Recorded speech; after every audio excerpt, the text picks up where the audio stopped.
What is going on, Tan and J-Man Show Nation? It's Monday night. It's May 11th, 2026. Episode 494 of the Tan and J-Man Show is live on the ISC Sports Network, as well as their YouTube channel, their Twitch channel, and online at iscsportsnetwork.com, and live on the Tan and J-Man Show Facebook page and YouTube channel. Hit that like button, that subscribe button, that notification bell, all those things if you haven't already, so you know when we're going live each and every Monday night.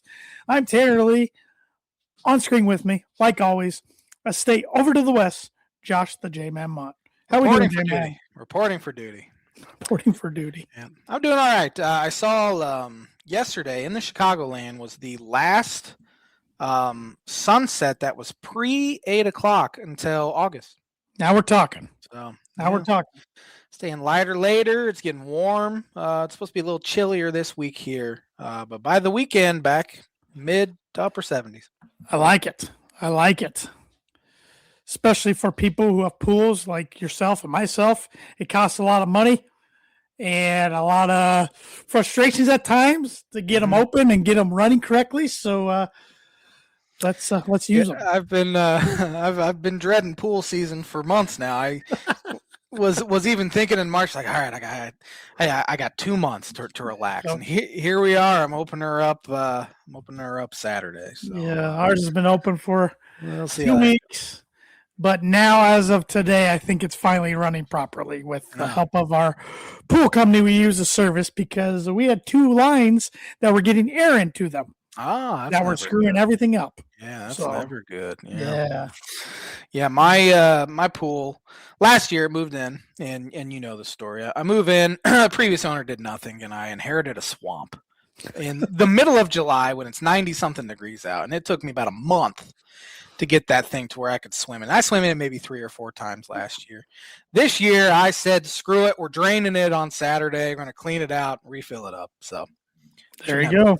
Shouldn't have to fight it too much this year. Hopefully. No, that's probably the way to go. Yep. So, did you bring some birdie or bogey trivia with you tonight? I did. You might have seen this.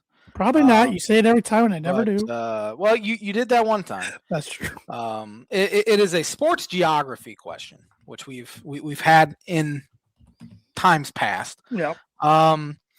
What is the largest city, according to population, that does not have one of the 4 major sports leagues in it? Either the NFL, NBA, MLB, NHL. You know, I think I saw this a couple weeks ago, but honest to God, I can't remember who it is right now, so I'm going to have to really think. Yeah, I saw it a few weeks ago as well, and I saved it, hoping you wouldn't. So which city does not have the 4? Yeah, that has the most people in it in the U.S. that does not have one. So, birdie or bogey is brought to you by Jarrety's Place. Small town vibes, big time flavor. Jarrety's Place serves up fresh breakfast and lunch favorites that keep you coming back for more. Located 703 Main Street in Rochester, Indiana. Yes, and Arlington Public House as well. Upscale cuisine with upscale cuisine and cocktails with a casual atmosphere. Both places have had a lot of specials going on lately. Yep. And Arlington Public House is looking for part-time bartenders and servers to work Thursday through Saturday evenings. So stop into Jarrety's or Arlington Public House to fill out an application. Over the weekend for Mother's Day, they had some specials. They had roasted garlic and crushed red pepper shrimp, bucatini. Jeez, I cannot read. And they had some drink specials as well. And then Taco Tuesdays. They're back with Taco Tuesdays. Taco Tuesday. Firecracker shrimp tacos, slow-cooked burrito tacos. Just $3 a piece. Half price margaritas. I love some burrito tacos. That's for sure. I like them too. I dip it in the consomme. Is that what it's called? I think that's how you pronounce it. Yeah. Sounds good to me. Yeah. I just know I like the flavor. Me too. And Jarrety's Place, Thursday through Saturday, they got specials going on. They got Mexican chicken street tacos, cheese curd burgers, and their soup lineup every day is loaded baked potato, of course. Thursday's chicken and wild rice, Friday cactus chili, and Saturday broccoli cheddar. So there you go. And their Wednesday specials for May, they got a Waldorf chicken salad, and then their soup of the day is low baked potato and chicken and dumpling. You're a fan of their loaded baked potato. I know that. I am. I like pretty much every soup they got. So, Yep, can't go wrong. It's a good spot. Hit them up, 701 and 703 Main Street. Connected right by each other. So, we got a lot to cover tonight, J-Man. We got MLB season like we're going to have until October. We have NBA playoffs going on that some series are about to wrap up. One already has. We should know the conference finals by, we will, I think, know them by this time next week. We'll talk a little bit about the draft lottery with the Pacers getting a lot of people saying the Pacers getting the shaft. I want your thoughts on NCAA tournament expansion and potential college football playoff expansion. NFL schedule release coming out on Thursday. And we got the PGA Championship this later part of this week, the second major of 4. So that's crazy. A lot to go over tonight. But I thought we'd start with baseball. Cubs are playing well still. Yeah. They had their second 10-game winning streak of the season. Second separate 10-game winning streak, which they're the first team, one of the first teams ever to do that all before the end of May. They're playing very good baseball. I wouldn't say they played all that well this week. They had to come back every single game against the Cincinnati Redlegs, starting with Monday night, came back to tie it in the 9th inning, and then Michael Conforto hits a walk-off homer. Then on Tuesday, Michael Busch hits a homer to tie it in the 8th. Michael Busch hits a walk-off single, should have been an air on Ellie De La Cruz at short. Cubs win. Then the craziest game Cubs have played all season happened on Wednesday, where Cubs got up. They were in control pretty much the whole time. I think they were up 4-2 heading into the top of the 9th inning. Cubs have had so many injuries with their bullpen, and their closer, Daniel Palencia, just came back, and he had pitched on a Tuesday night. So they didn't want to have him go back-to-back nights, just kind of ease him in. So they put in Corbin Martin, which immediately everyone's like, why this guy? Literally anyone in the bullpen would have been better than him. Sure enough, gives up a leadoff homer, then back-to-back singles. They yank him. Didn't record an out. Next thing you know, Reds tie the game, and then Ellie De La Cruz flies out to the wall. Seiya Suzuki falls down, so 1 run scores on a sac fly.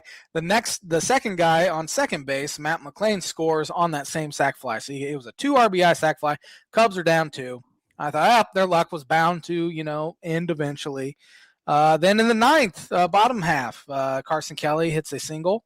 And then Pete Crow Armstrong, with the best at bat he's had all season, fouled off a bunch of tough pitches. Hits a 2-run homer to tie it. And then they end up walking off on a walk-off walk in the 10th. And then Thursday they handled them pretty easily. It's almost like the Cubs broke them a little bit. But they're playing some good baseball. They had won 10 in a row, and now they are currently on a 20-inning scoreless streak. So that's just the way baseball can turn on a dime for you there. And now it feels like not for me anyway. I'm pretty even keel, but for some people, the sky is falling after they were just 27-12, and all of a sudden they haven't scored in 20 innings. And they faced Jacob deGrom yesterday, who was vintage Jacob deGrom. But big week for them this week, where they go to Atlanta for 3, who I think currently has the best record in baseball. Cubs did for a day. They're a game behind the Atlanta Braves for best record in baseball. And then they come home to Chicago, where they do have to play at the guaranteed rate on Friday, Saturday, and Sunday against the upstart Chicago White Sox. But the White Sox Super Bowl. And I got to pass this trivia question along to you. You kind of mentioned it earlier, the Cubs being the first team in many years to have 2 separate 10-game win streaks before the month of May. Good friend of the show, diehard White Sox fan, newly diehard White Sox fan in the last 5 years. Yeah. But hey, he is a diehard White Sox fan. Yes. Aaron Lynch wanted me to give you this for birdie or bogey this week, and I said I don't have it, but I thought I might hold it in the holster. But it's so hard, I don't feel like it's fair to be a birdie or bogey, so I'm throwing that to you right now. Can you name the other 4 teams to have had 2 different 10-game win streaks before the end of May? I saw them just when it came up, but I don't remember. Give me like the year, and I'll see if I can 1955 was the last time before the Cubs. Cleveland Indians. I don't know. Brooklyn Dodgers. They went 98, 55, and won the World Series. Yeah. Before that, 1941. Yankees. St. Louis Cardinals. They went 97, 56, and 2, second place in the National League. Before that, 1887. 1887. I'm going to go with the Chicago White Stockings. The St. Louis Browns. They went 95, 40, and 3, and won the American Association. Yeah. And before that, 1880. No idea. The Chicago White Stockings. Oh, man. 67, 17, and 2, and won the National League. Yeah, it's been a pretty incredible run over that 10 they won 20 at 23 games, and in that stretch they were losing entering the 8th inning 4 times. I think it ended up being 5 times actually. So they're showing their resilience. They had some bad pitching news again. They lost Cade Horton, their best starter for the season, in week 2 or game 2, I should say, start 2 for him. And then Justin Steele had a setback, so he's not even going to be back until after the All-Star break. And then Matthew Boyd, who was their opening day starter, tore his meniscus playing with his kids. I did hear about that. Yeah, on Tuesday or Wednesday. So they're trying to piece together a pitching staff. They've had a ton of injuries in the bullpen. But they're just hanging in there. They're keeping them in games. Jameson Taillon's been solid. Shota Imanaga's been fantastic so far. Edward Cabrera had been good up until Saturday. He got knocked around a little bit. Colin Ray's filled in just like he did last year when Justin Steele went down. He's been good. Ben Brown threw 4 perfect innings to start a game on Friday. So they're getting contributions from everyone, up and down the lineup too. Michael Bush has really heated up. Pete Crow Armstrong, who was off to a really bad start, has really been very, very good. Nico Horner's been good. You name it, they've been good. Besides really Alex Bregman, he's kind of been the guy in this stretch that he hasn't really hit all that much. But he's a vet that'll turn it around. Feeling very good about the way hopefully the summer will progress, and I'm sure the Cubs will be definitely very involved in the starting pitching trade market this year that they should have been last year, but they couldn't pull the trigger because some of the asking prices were astronomical. So hopefully it's more of a seller's market, or hopefully more of a buyer's market this year for the Cubs' sake. Coming up this week, you said Braves and White Sox. What do they got to do this week record-wise to make – not necessarily yourself, but those Cub fans that think the sky is falling all of a sudden after going 20 scoreless innings to calm down a little bit? Those people would be upset with anything less than 6-0, to be honest. They're just people that are never happy. For me personally, I'm going into Atlanta. Just don't get swept. Find a way to win one. Yep. They're the team with the best. They have the best record in baseball. Their offense is better. Their pitching staff's a little better. So find a way to win one. And it's a place the Cubs haven't played all that well either. And it's kind of a house of horrors. Then hopefully they can find a way to win 2 or 3 against the White Sox, who have been pitching really, really well, which is kind of interesting because I always thought their pitching would be the one concern for them. But they're getting good contributions up and down the lineup from, the Japanese fella there whose name's escaping me. And then Colson Montgomery, who's an Indiana guy, in that lineup. So they're a better team. Aaron actually was texting me a little bit about the White Sox today. Said I wish this game was later in the season so the White Sox could be at 500. I'm thinking I think they're as close to 500 right now as they're going to get all year. No offense to you, Aaron, but he did tell me he thinks the Cubs will sweep them. That's what he said to me too. He said he's expecting a sweep where the Cubs are plus 15 in the run differential for the weekend. So, but we'll see how it goes. I'm enjoying the ride right now.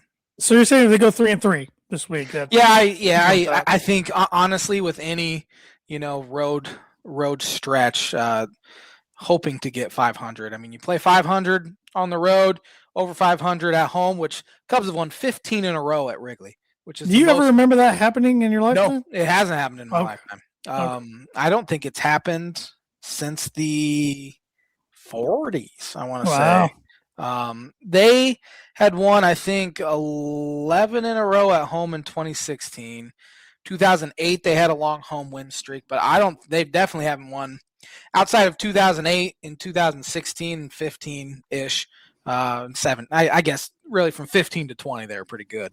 But for the most part, they stunk. So there haven't been too many opportunities. But yeah, 15 in a row at Wrigley. I've never seen anything like it.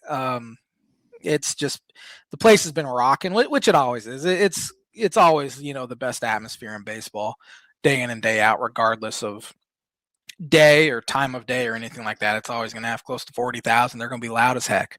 So that and they've obviously had a lot to cheer for at Wrigley this year. But yeah, just enjoying the ride. Is that the smallest ballpark in the league? No. No. I would say it's middle of the pack. Okay. Tampa Bay is smaller, I'm pretty sure. They hold 41,000, so I think they're probably middle of pack toward, if they might even be upper half. They're 14th. 14th, so 31,649. Barely upper half, but I thought Tropicana holds more. Tropicana holds more, okay. 42,735. Seems like they hold less because less people show up. Nobody shows up. What is the smallest? Well, it looks like currently it's where the A's play, obviously. Progressive Field in Cleveland holds 34,820.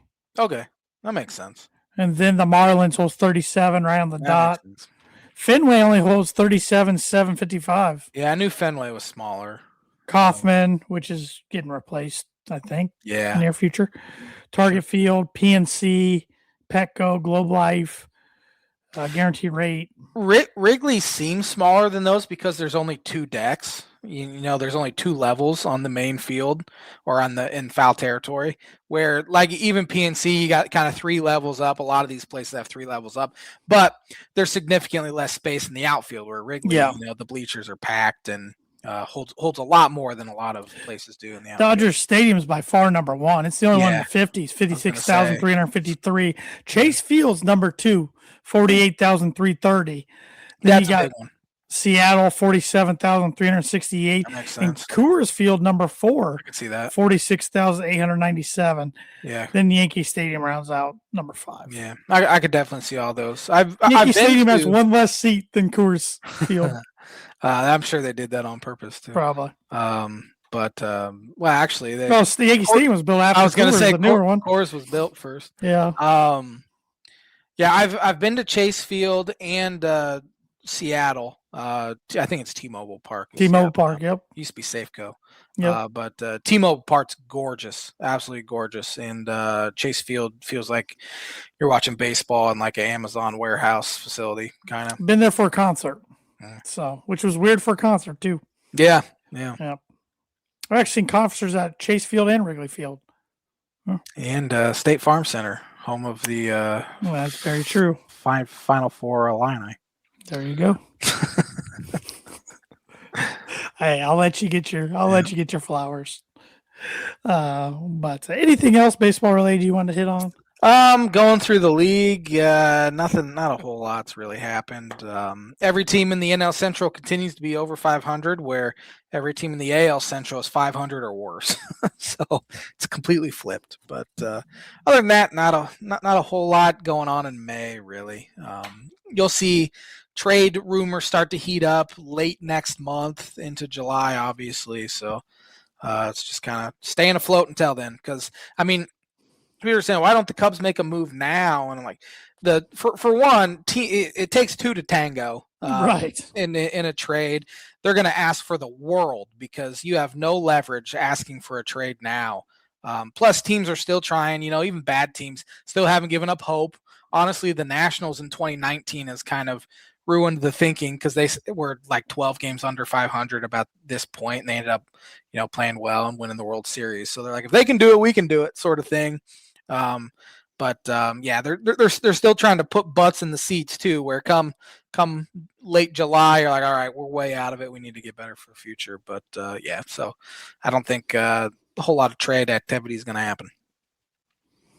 Yeah, it's not MLB the Show when it comes to trades. I wish it was.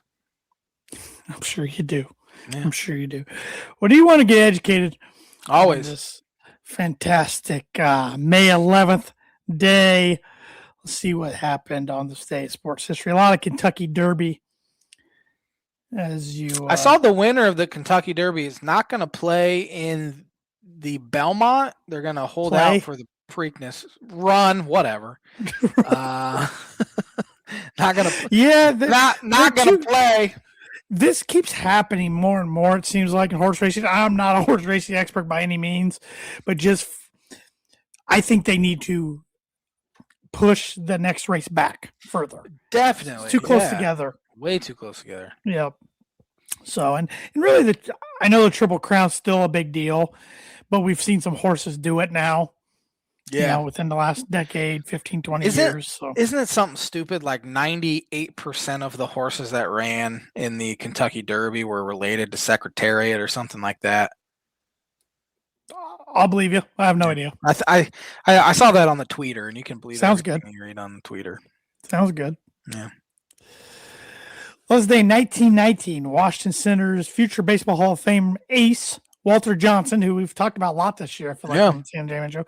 He pitched 12 scoreless innings in a famous 0-0 duel with Jack Quinn of the New York Yankees at the Polo Grounds. Yeah, Walter Johnson, one of the greatest to ever slang it. On this day, 1928, who won the 63rd British Open? Don't know why it was played in May. 28. I couldn't name you a golfer from back then. How about Walter Hagen? Nope, I don't think I could. He won his third of 4 Open championships, 2 strokes ahead of Gene Sarazen. On this day, 1955, New York Yankees catcher Yogi Berra's airless streak of 148 games ended.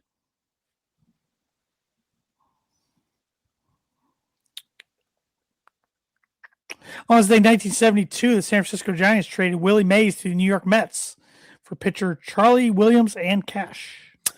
I don't think you'd ever see a legend like that be traded. I mean, you see him be traded, but like in the middle of May, it's interesting.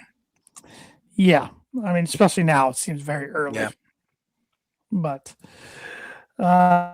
on this day in 1977, then MLB team owner Ted Turner, who actually just passed away at the age of 87 this past week, he managed an Atlanta Braves baseball game. Yeah, they were on a 16-game losing streak, and he fired his manager and said, "How hard can it be?" And the MLB stepped in and said, "You cannot do that. It's against the rules." And he goes, "They must have made up the rule yesterday then." But he goes on the field, full uniform, and he's either Phil or Joe Niekro, who was a pitcher for him, said, "Where are you hitting me today, Ted?" And he said, and Ted goes, "You want to hit leadoff, second, third, fourth? I don't care where you hit. We're on a 16-game losing streak. You can hit wherever you want." Well, cable television would not be as we know it today without Ted Turner. So he's definitely not. He was a cable mogul, and he owned the Braves, owned the Hawks. Was big in the professional wrestling world in the 80s and 90s also until he sold to AOL in 2001. CNN was the first 24-hour cable network. Yep. Cartoon Network would be. Yep. I mean, there's so many channels. Turner Classic Movies. Yep. Yeah. Very, very true. On this day, 1980, MLB Philadelphia Phillies Pete Rose stole second, third, and home in the same inning. Not too bad. There's a Twitter account that I've been following recently that it gives random at-bats from the 70s or 80s, and it's crazy how different the game is back, even just in the 80s, how it looks and how they swing and everything. It's crazy. On this day, 1996, Florida Marlin Al Leiter. That's a name I haven't thought of in a long time. No hit the Colorado Rockies, 11-0. His son just pitched against the Cubs on Saturday. Jack. I think that's his son. It's not his nephew. A lot of Players Championship. On this day in 2014, who won the PGA Nope, it's Players Championship. It says PGA Players Championship. It's just a Players. I'm not going to ask you on that one.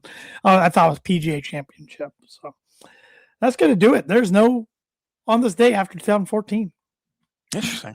So a short list this week, but that's the on this day segment, which is brought to you by Blue River Digital. Blue River Digital is a full-service smart marketing agency. They help businesses simplify marketing and grow with intention. Their focus is on systems, strategy, and long-term results, not hype or one-off tactics. They offer digital marketing, website development, graphic design, printing and direct mail, signage and vehicle graphics, corporate apparel, promotional items, and AI and automations. They work with small, medium, and large businesses spanning across the United States with a strong presence in northern Indiana. Contact them today at 260-248-2749 to see how they can help you with your digital marketing. We actually both just got a text from Sean Schreiber here. Saw my phone vibrate. A player could get a hit in all 162 games for 26 straight seasons, and he'd still be 44 hits shy of Pete Rose. Friend of the show, Sean Schreiber, always gives us good tidbits. He sent a good one yesterday that we've talked about before, but it's always good to bring up. Tony Gwynn could have went 0 for 1,199 at the end of his career and still retired as a 300 hitter. Yeah, I've seen that. Incredible. I also saw. I wish I would. I don't want to say it because I'm not 100%. But if you were to convert all of Barry Bonds' home runs into outs, he'd still have a higher career like on base percentage than Aaron Judge or something like that. Yeah. We've been living in a fun era. Yeah. Baseball. Yeah. Crazy, man. Crazy. The NBA playoffs still going on. We know the New York Knicks have punched their ticket to the Eastern Conference Finals. Convincingly so. Killed the Sixers. Yeah. Killed them. Sixers start off good and well in game 3. I was at a Buffalo Wild Wings Friday night, my wife and I, and this family, University of Pitt, I thought might be in town because they had University of Pittsburgh baseball stuff on, but I checked the Purdue Fort Wayne schedule and it wasn't them. So I don't know. Maybe they were just traveling through, going somewhere else because there was another family with University of Pittsburgh baseball stuff. But anyways, one of the kids at the table was wearing a Joel Embiid jersey. And they had a certain TV to the Sixer game and Sixer Knick game. I was like, oh, that can't say I see Sixer fans all that often. But the Knicks took it to the Sixers who, impressively beat the Celtics in round 1. So now the Knicks are a series win away from making the finals for the first time since the late 90s. Pitt could have been playing Notre Dame on their way back to Pittsburgh. And they're both in the ACC. Are they? Yeah. Pitt's in the ACC, right? Yeah, they are. That could have been it. Anyway, sorry. I don't know. Yeah. I don't know. I don't know. Because the one family passed the other family and said, hey, long time no see. See you tomorrow. So that made me think they're in Fort Wayne, but unless the schedule was run online, I have no idea. Anyways, that was long story short to say the Knicks whooped the Sixers. Yeah. The Knicks were helped out by playing a 7 seed, obviously. Sure. But it's not their fault that the Celtics couldn't get it done against the Sixers. And now, back-to-back years of Eastern Conference Championship appearances for the Knicks. Yeah, and I think they got about one of the more promising futures in basketball. So I think a lot of people thought the Knicks would have made the finals last year, and they ended up not. So, because what seed were the Pacers last year? Were they a 4 or 5? Were they? Because they beat Cleveland in the second round. Yeah, that's Cleveland right. was 1 seed. So they would have probably been the 4. I think they're 4. So, they beat as a 5? Milwaukee. Yeah, Milwaukee, that's right. Cleveland, New York, and then lost in Game 7 to OKC. Yeah. So Knicks in almost identical situation. Well, if Cleveland can find a way to get it done, but gotta win tonight. I think the Knicks will probably be favored to go. In my opinion, maybe it's just because Detroit, just 2 or 3 years ago they had that 27 game losing streak or something, so that's still fresh in my mind. But then they go and get a 1 seed. But if Cleveland wins tonight, they knot it all up at 2 games apiece. But if Detroit wins 3-1. Yeah, after being down 3-1 to Orlando, that'd be quite it quite would. the story to get there. But yeah, James Harden was getting a lot of flack for his play in Game 2, but then he bounced back and had a fantastic Game 3. So we'll see how that goes. But I'm sure the Knicks are liking this little break. And I think OKC closes out the Lakers tonight, sweeps them. I agree. Incredible what LeBron's been able to do. Yeah, he's trying to put that team on his back, but without Luka. And Austin Reeves, is he still hurt? No, he's back. Oh, he's back. He's back. But OKC's just a buzzsaw. Yeah. Well, the best series easily has been the Minnesota San Antonio. Yeah, Minnesota was helped out significantly last night with Wemby giving a bow to Naz Reid and getting kicked out early in the first quarter too. So they'll be lucky if he's not suspended a game because that was pretty. I don't think the NBA will do it. I don't think so either. If Wemby had a track record, if say he was Draymond, I think they would, or Ron Artest for that matter. They might think about it, but Wemby's for the most part seems like a pretty good guy, and it was just a heat of the battle sort of deal. Speaking of Draymond, I haven't watched it completely yet, but I saw the highlights today. Some highlights. Dwayne "The Rock" Johnson roasted Draymond pretty good in the Kevin Hart roast last night. So yeah, I've seen a few clips of the roast. I'm gonna have to check that out. I usually enjoy not all roasts, but I like Kevin Hart. Pretty good. So. Yeah. But yeah, I still think Detroit gets it done. I think it's Detroit and New York. Yeah. And I still think San Antonio finds a way to get it done. I agree. San Antonio and OKC. I agree. I think my book at last week was that all of the higher seeds, the better seeds, would advance, and we're on track, kind of. I mean, San Antonio and Minnesota are tied at 2, but I think that still tracks with what it will be. So. Daryl Love on Facebook said Wemby MVP.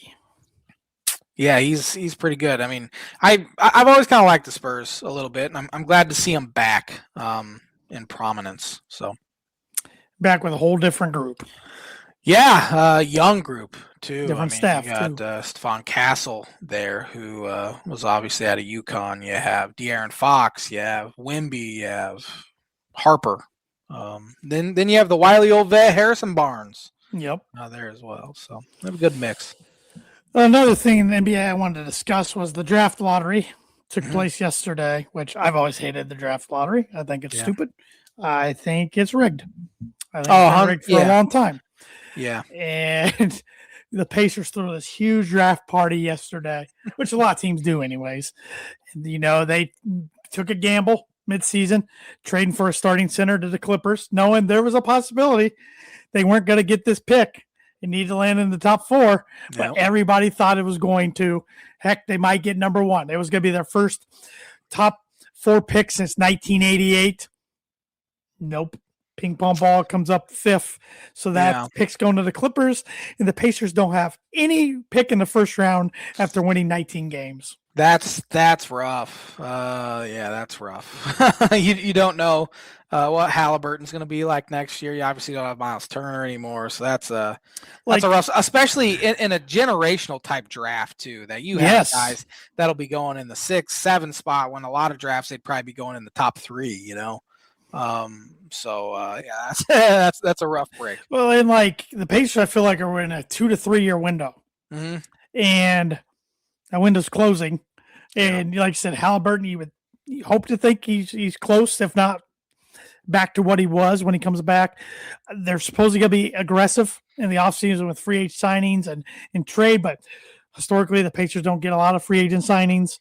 Yeah, so it's not really a destination. I unfortunately think their window's probably closed already. And then there was a unfortunate injury that took this season away and still could have taken a NBA title away from him last year. Absolutely. We don't know. It was in the first half. So, I think the draft lottery has been rigged forever. I mean, the Bulls getting the number 1 pick when Derrick Rose was there. Dallas getting the number 1 overall pick last year after trading Luka. It was kind of like here you go. Send Luka to arguably our most iconic franchise. We'll give you the number 1 overall pick. Kyrie going to the Cavaliers after LeBron left Cleveland. Anthony Davis going to the Pelicans when the NBA owned the team. Yeah. On the rights. Yeah. Heck, I could even the Bulls getting a top 5 pick yesterday. We're getting the top 4 picks. Like I think the NBA wants, and understandably so, they want Chicago to be good. Yeah, the Bulls did it. They finally hired what looks to be on the outside a competent guy to run the show there. I forget his name, but last time the Bulls picked in the top 4, they picked 4th, and they took Patrick Williams, who was a bench guy out of Florida State, who had a mediocre freshman year, but they liked his upside, and its upside never hit. He's averaged 9 points a game. That's the thing that makes me that frustrates me about the NBA is sometimes they look too much at their length or their youth, stuff like that. Pick a good basketball player. There was zero evidence Patrick Williams was a good basketball player. They just liked his height, his athleticism, his upside, his youth, and all of that, and it didn't pan out. So, I mean, I remember when the Bulls took Tyrese Thomas, number 2 overall. Yeah. Too much. Yeah, like you said, too much. Oh, this guy's gonna be this in 3 years. Well, I even go back to Ayo DeSumo falling to the second round. Like, obviously, that's just me being an Illinois fan, but you do a redraft and he's a lottery pick. So they overthink it so much, and it's mind numbing. The Wizards get the number 1 pick. Yeah, they've been god awful for a long time. The Jazz number 2, Grizzlies number 3. Yeah. So all deservingly, they were pretty bad. But yeah. But my blind rankings is NBA draft related. I got 5 different number 1 overall NBA draft picks. All right. I'll say since 2000. And you rank them. Starting with the number 1 pick last year in the 2025 draft, Cooper Flagg to the Dallas Mavericks. I think he's going to be a perennial all-star. He's already very, very good. I don't know who will win Rookie of the Year, but I'm sure he's in the top 3. Him and his college teammate, Con Knipple, probably also in that top 3 mix. Hard to believe they're on the same team. I do believe it because I saw them beat Illinois by 45 last year. So that was ugly. But anyway, I'm going to do the stupid cop-out and put him 3rd. Put him 3. Yeah. And I'm going to bounce around. I'm not going in backwards in chronological order or anything. So 2009, Blake Griffin to the Clippers. He was fun to watch. You were a Blake guy there. Yeah, I had a jersey of Blake. I thought. He kind of, I mean, he made me mad in college. Him and his Oklahoma Sooners made me break a phone in 08, but yeah. He tore his ACL before his rookie year, and he had to sit out his entire rookie year. And then he took the league by storm, jumping over people. And he had some of the best dunks we've still seen this century. Yeah. And in-game dunker was stupid. He was one of the best in-game dunkers we've seen. In dunk contest, he was amazing in 2011. And jumped over the car. Yeah. Those were good Clippers teams too that never won anything. Yep. Chris Paul's a loser, but anyway, I'm gonna put him at 2. 2. Yeah, he kind of some people thought he was ring chasing, and then he didn't really ever go to a good team though. He went to the Pistons, they weren't very good. He went to the Nets. Yeah, he kind of he reworked his game and became more of an outside shooter and different his sort knees of player. Towards the end. He's a good commentator. I think he does a good job on Prime. He's good. Just he's a funny guy too. He is. He goes on podcasts. Yep. And you're like, man, this guy's pretty funny. Yep. So 2010, John Wall to the Wizards. Injuries kind of ruined. He's kind of a what could have been sort of deal. He had a bunch of injuries. He had maybe one of the most hyped high school players coming into college that I can remember. And of course he had a song, named after him, I just hear in my head every time I hear his name. I'm gonna put him at 4. And he got Kentucky. What did they get to the Final Four that year? Or was it Elite 8? I don't remember. Anthony Davis got him there and won. That was 2 years later after that. But man, that Kentucky team was loaded with him and Boogie Cousins and a couple other guys around that team too that were really good. Yep. Zion Williamson in 2019. This could go very poorly, but I don't want to put bus label on him, but here we are 5 or 6 years later, and I don't know if he's played 50 games in a season. I'm sure he has, but he's been injured. A lot of off the court distractions. He's gotten fat, and then he's gotten skinny, and then he's gotten fat again. So he looks like he's is perceived as kind of lazy and doesn't take care of his body. Again, can't stay healthy. He's been on a bad team. I won't put him 5, but this could backfire if you throw me an Anthony Bennett or something. I don't have an Anthony Bennett in the chamber, but 2004, Dwight Howard to the Magic. Okay, obviously he's going to go at my 1 spot. I thought he was a bust for the first 3 or 4 years of his career. Yeah. I was like, they should have taken Omeka, who went number 2 to the Bobcats. Yeah. Then Dwight turns out to a Hall of Fame level, big guy. So re-rank, I think I'm going to keep him right where it is. Yeah, I think you did a good job. Flag's only 1 year. I'd maybe switch him and Blake, but he's only been in the league 1 year. So. And that's part of my thing. Yeah. I think Flag has a chance to be, if in a re-rank in 10 years from now, put him at 1 in this. Absolutely. Ranking. But absolutely. I think 3 is a good spot because it's only been a year. Yep. That was a good list. Yep. Good job with handling this week's blind ranking segment, which is brought to you by Proforma Print 2 Promo Group. Proforma Print 2 Promo Group has over 50 years combined experience in promotional products and commercial print. They strive for fast and efficient response to all your print needs. You need to look no further. So if you're looking for a trustworthy, dependable resource for next trade show, company picnic, or a sales meeting in 2026, let them be your one source print and promotional company today by giving Barbara Van Weinsberg a call at 574-210-3815. All right, moving down on my list. Yeah, I actually made a list this week. That's nice. How organized that. Yeah, a lot more to this show than I gave this week. I usually don't, but I feel like I had a lot of things I want to talk about. I was like, if I don't write it down, we're going to miss something. So the NCAA tournament officially announced it's expanding from 68 to 76 teams, while also in the same breath, the college football playoff is thinking about expanding from 12 and doubling it to 24. Yeah. Both cases, thumbs up, thumbs down, thumbs up for one, thumbs down for one. How are you feeling? I'm going to pull a Kevin Malone, 2 thumbs down. It's stupid. I can handle the college basketball one being expanded because it's not going to change really that much because you're just going to have playing games for, 12 seeds and stuff like that. The college football one, 24, their bowl games will be nothing. They'll cease to exist, in my opinion. If I think you can keep like a handful of bowls. Like this is going to be like back in the day, like in the 60s when there was a handful of bowls, and that was it. Yeah, you're 24 hate. It's all about money. They don't care about us. They don't care about the teams. They don't care about anything. That's why I titled this podcast "When's Enough." It's going to keep happening, stuff like this. Before long, we're going to have 100 teams in the NCAA tourney. I think 24 should be the end because then you have a top 25, obviously, and then 24 teams kind of makes sense on the surface for college football, but I hate it. The NCAA tourney being expanded, hate it as well. I think it's going to water it down a little bit because you're going to have some pretty mediocre teams in there that should never, like Auburn would have been easily in. Indiana would have been in. Indiana would have been in.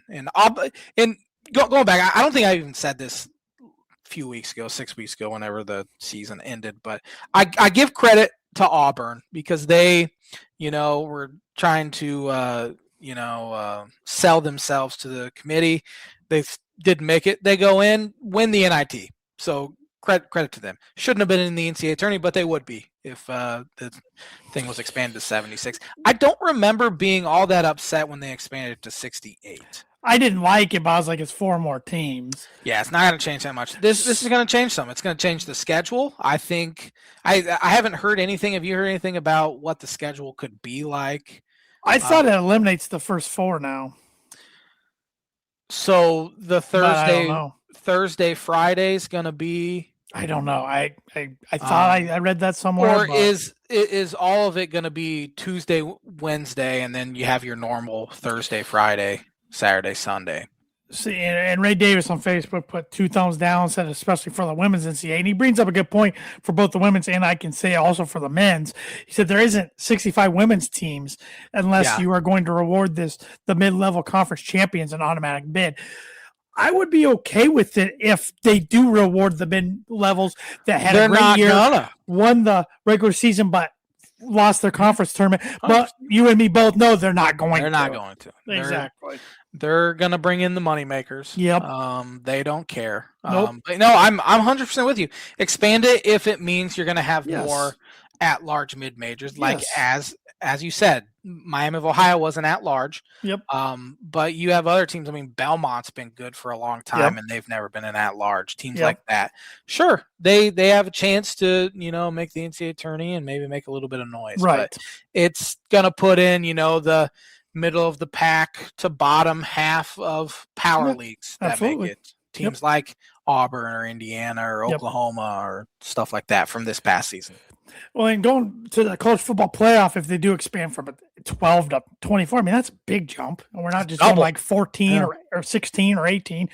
I don't know. I mean, of course, the Power Four conferences want more of their teams, and especially the Big Ten, even though we're Big Ten guys, they want more. Big Ten, SEC, those teams, they want more. But you're going to have to reward other G5 teams too.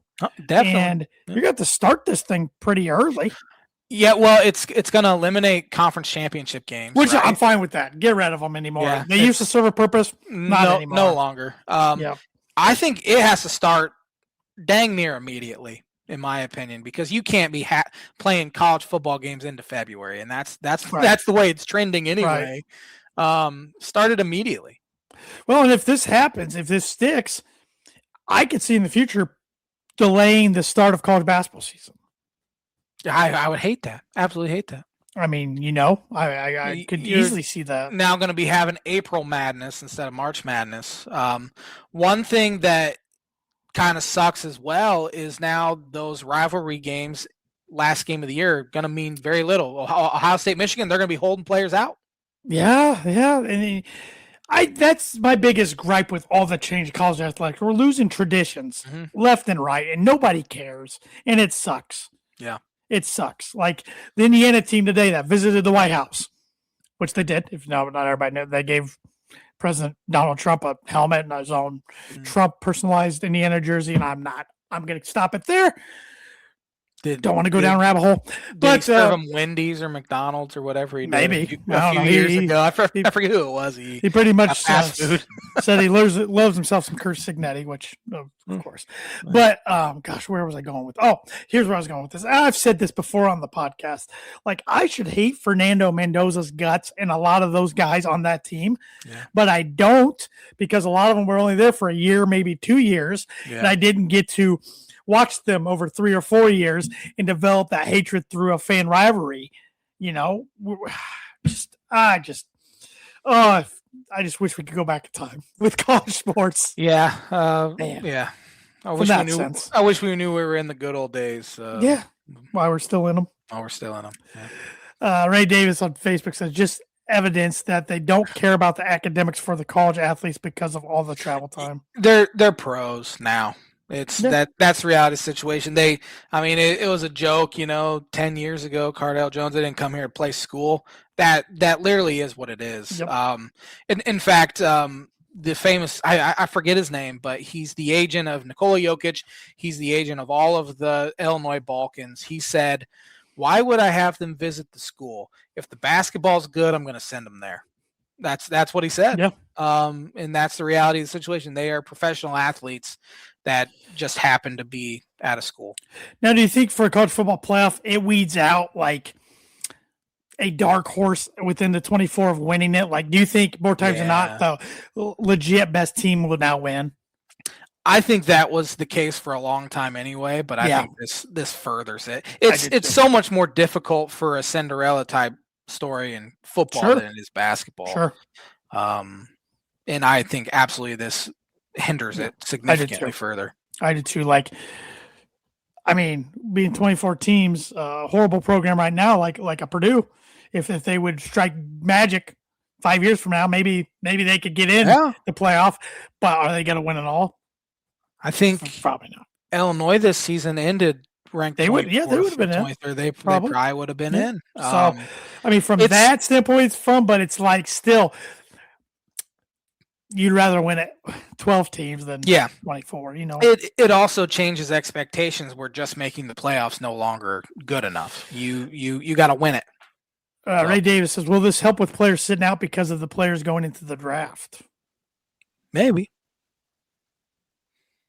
I think the NIL has kind of changed that too, where I do too. More players are staying in. They're obviously opting out of bowl games. Yep. But which I can't hate on them for that. No, I don't blame them at all for that.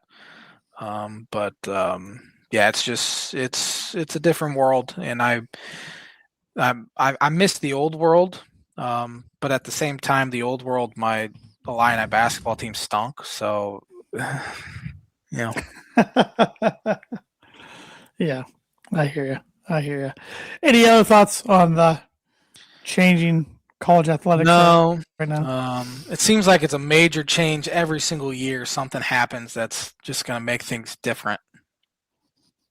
I fear change. Before we move on to the NFL schedule release, we got about 9 minutes here. I just saw here on Twitter, Braden Smith's official measurements at Combine. Let me hear it. 5'9", 10 and 1/4. That's a good deal for him. Weighs 166.6, wingspan of 6'3" and 1/4, standing reach of 7'9.5". Honestly, not that bad. No. I thought he was going to be closer to 5'8". Honestly, Wagler today measured at 6'5", but his wingspan was only 6'6", so that might drop him a spot or two. Have him go back to college. That's what I say. I think he needs to come back. I don't think they have the money to get him back. But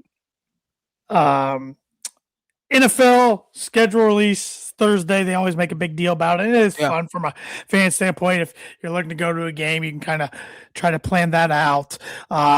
With the Broncos schedule every year, I just look like if they're playing the Dolphins or playing the Bills, like this year they are, but they're at home. If one of those was on the road, I always check, okay, when is it? Because I don't want to play Miami in September. Yeah. I don't want to play Buffalo in December. But since they're both at home, I don't care. But the Broncos schedule, I mean, they play the NFC West and the AFC East. So, and then your division winners. So pretty difficult this year from a strength of schedule standpoint. We know some things have been released. The Cowboys open up against the Giants, the first Sunday night game of the year. And then they have another primetime game week 3. I'm already getting Cowboys fatigue. Yeah. Yeah. They love themselves some NFC East. Enough with so many foreign games. I mean, you're starting in Australia now this year.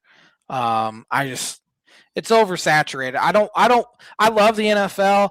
I like it on Thursday, Sunday, and Monday. I don't want it on Wednesdays. I don't want them on Fridays. It's too much sometimes. I honestly think they should just do 16 international games. They could find spots for them. Do 8 home games, 8 road games, 1 neutral game. If you keep expanding it, so might as well just do that. There's been a couple other games within the last 7 minutes. Adam Schefter reported Buffalo's going to host the Lions at the Bills' new stadium Thursday Night Football Week 2. Okay. And Adam Schefter believes, nothing official, that the Bears and Seahawks will be the season opener. Season opener. All right. He believes that's not officially announced. One thing I'm very much looking forward to this Dolphin season is I don't have to watch them on primetime. Likely, they might get a Thursday, but they're not getting. They're obviously not going to get a Sunday. Might not even get a Monday, and I'm very okay with watching them at noon every single Sunday. That's okay with me. A couple comments here. When you were talking about NIL, Ray Davis has now got into Indiana high school sports a little with paying. Indiana did say they're not going to adopt the shot of Ohio, which I think is wrong. They got one got the thumbs up, one got the thumbs down, and then Ray says National Football League, not the International Football League. Yeah. Agreed. It's a global game, though. Yep. Looks like they all are trying to become. But I don't have really anything else with the schedule release. Just I knew it was coming up, so I thought I would throw it out there. Lastly, PGA Championship taking place in Pennsylvania this week. So Arma. has the Live folded yet, or is it still hanging on by a thread? It's through this year, and then if they don't get funding somewhere else away from the PIF, which they won't, it will fold. And then I don't know what's going to happen to a lot of guys. No idea. Yeah, PGA could hold a pretty strong grudge against them. They could. Sure. I think there's only a handful they want back anyways. Yeah. So, but your betting odds favorites, Scotty Scheffler, then Rory McIlroy, Cameron Young, John Rahm, Bryce DeChambeau, Xander Schauffele. That rounds out the top there. Who are you taking? This will be the J-Man booking prediction of the week. Bryson's getting it done for sure. And you can take it to the bank. J-Man's booking prediction of the week brought to you by Travis Wottring, insurance agency for life, home, auto, business, renters, workers' comp, and farm insurance. Contact Travis 219-869-4561. 156 players in the field this week. You know, one thing that does not get discussed enough because he's trying for like his 9th time. If Jordan Spieth wins this, he wins the career Grand Slam. Really? And nobody talks about it because he's been trying to since 2017. Yeah. Because he can start off so hot. Yeah. Of course, you know, I mean, it's not Roy already got the Grand Slam, but he's on a heater. A lot of these guys. But I'm going to do it. I'm taking my boy Ricky Fowler to win his first major. He is playing good golf right now.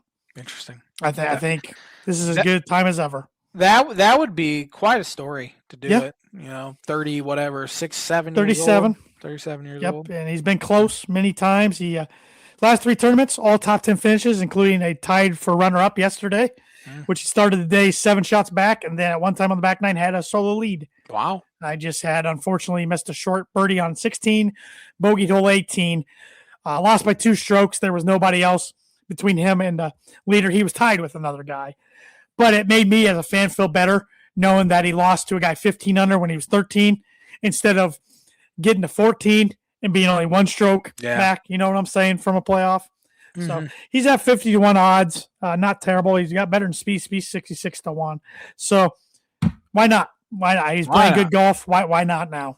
So make some putts and see what happens. But it's crazy to think the second major of the year is already upon us. Yeah, I can't. It snuck up on me. Masters snuck up on me though. So it's not surprising. But anything else you want to discuss? Anything else I want to add? No, I don't think so. Birdie bogey though. I gotta remember what the question was. And Ray Davis said, "Go Fleetwood." Tommy Fleetwood would be one that a lot of. He's 22-1 odds. A lot of fans would like that. He's a fan favorite. Yeah. Can you name the city with the most people in it that does not have one of the 4 major sports leagues in it? I believe I can. Okay. I hope my memory served me correct here. Austin, Texas. It is Austin, Texas. It is. Man, you're killing me this year. When I saw that, actually, my dad saw it too because he gave me the question. A week or 2 ago, whenever it was. Yeah. My first guess was Louisville. Oh, that's a good guess too. Yeah. Austin, I think, has over 1 million people. Yeah, it's sneaky. You don't think about it. No. You think about, I mean, even though it's the state capital, and it's the University of Texas right there, you think of Houston, Dallas, and then San Antonio just because of it. Definitely. I didn't really San Antonio's as big as it is. San Antonio's, I think that's about 1 million people too. Yeah. It's, Yeah, but you have a commanding 4-stroke lead. You're up to even. This has got to be the furthest into a year we've gotten where one of us has been at even or better. It's gonna hurt. It's gonna hurt when it all comes crumbling down. No, I got nothing in my brain on Monday nights anymore, so I think you'll just keep. Ray was asking what 4 sports? In NBA, MLB, NHL. What's the one I'm missing? NFL. Yeah. So that is kind of surprising they don't have one. Of course. Texas is so huge. They got enough. The University of Texas is so big that it's pretty much a professional sports. True. But thanks for watching the Tan and J-Man show. We'll be back at her next Monday. Have a fantastic week, everybody. Go Avalanche.